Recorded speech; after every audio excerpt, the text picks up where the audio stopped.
В этом году Министерству экономики и коммерции Кыргызской Республики исполнилось 100 лет. Ведомство отмечает эту значимую дату весомыми достижениями. Ведь именно за последние 3 года объем внутреннего валового продукта и внешней торговли увеличились в 2 раза.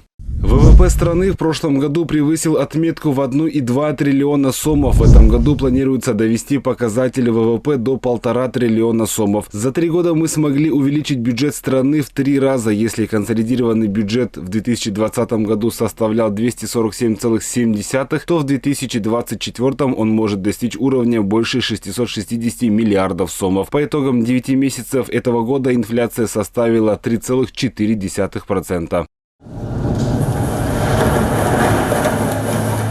Но для того, чтобы достичь таких показателей в экономике, Кыргызстану пришлось пройти непростой путь. О становлении и развитии профильного министерства был показан краткий фильм на торжественном мероприятии по случаю празднования 100-летнего юбилея. Фильм охватил послереволюционное время 1917 года. Годы, когда Кыргызстан был частью Советского Союза и, конечно же, сложный период возрождения после Великой Отечественной войны. Также показали положение экономики в 2000-е годы и не только. 5%'ın düştü. 150'den aşıp iri önürcü iş kanalları kuruldu. Несмотря на эти трудности, Кыргызстан под руководством главы государства Садыра Джапарова вступил на устойчивый путь экономических преобразований, направленных на развитие, улучшение жизни народа и укрепление государственности. Хотя многие не верили в то, что наша страна за столь короткое время сможет изменить и достичь таких высоких показателей в секторе экономики. Как отметил глава Кабинета министров Акылбек Джапаров, эти изменения многие рассматривали как фантастику или фантазии какого-то оптимиста-романтика. Секрет успеха прост. Упорство, трудолюбие и вера в свои силы. Мы доказали, что нам под силу невозможно. При этом важно помнить, что международные организации и крупные аналитические центры внимательно следят за развитием нашей экономики и дают свои оценки достигнутым результатам. Таким образом, глобальные игроки констатируют следующее. Согласно исследованиям Международного республиканского института США, 82% населения страны поддерживает курс, проводимый президентом нашей страны. Согласно справочнику Центрального разведывательного управления правительства США по странам мира, по итогам 2023 года Кыргызстан вошел в топ-30 стран по реальному темпу роста ВВП среди 220 стран мира. Согласно глобальному индексу мира, в 2024 году Кыргызстан совершил значительный прорыв, заняв 77-е место в рейтинге из 163 стран мира, улучшив тем самым свое положение сразу на 24 позиции со 101 места в 2023 году. Это свидетельствует об укреплении национальной безопасности страны, установлении стабильности и безопасности наших граждан и уважаемых наших гостей-инвесторов.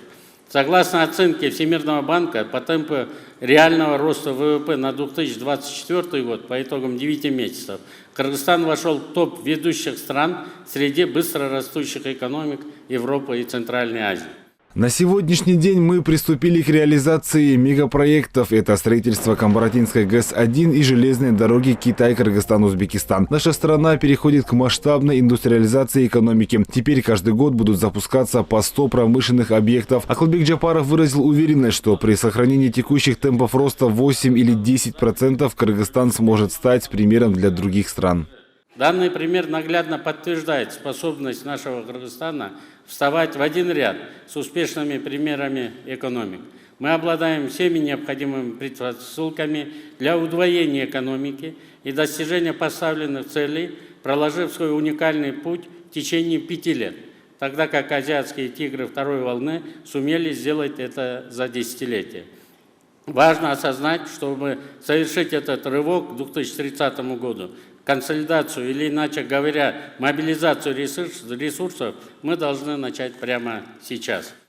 К 2024 году экономика Кыргызстана демонстрирует устойчивый рост, опираясь на малый и средний бизнес, промышленность, сельское хозяйство и туризм. Присоединение к Евразийскому экономическому союзу в 2015 году стало важным шагом в расширении возможностей для международной торговли. А поддержка трудовых мигрантов способствовала развитию экономики в посткризисные годы. Министерство экономики и коммерции продолжает активную работу, ставя перед собой амбициозные цели к 2030 году. Девиз нашего президента – это никого не оставить позади.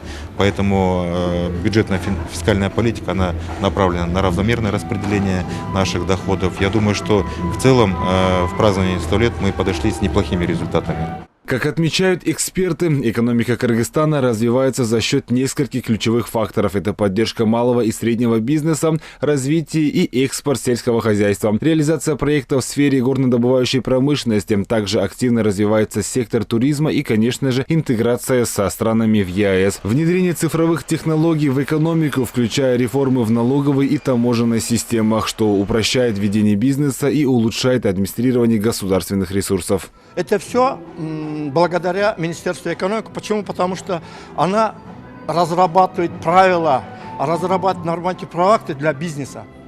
Для того, чтобы бизнес работал в одном режиме, в соответствии определенным правилам. Потому что без правил мы превратились в хаос. Отметим, торжественное мероприятие, посвященное столетию Министерства экономики и коммерции Кыргызской Республики, стало важным напоминанием о проделанном пути и достигнутых успехах. Были подчеркнуты ключевые достижения последних лет и планы на будущее. Кыргызстан уверенно движется к новым высотам, продолжая экономические преобразования, направленные на улучшение качества жизни населения и укрепление позиций страны на мировой арене.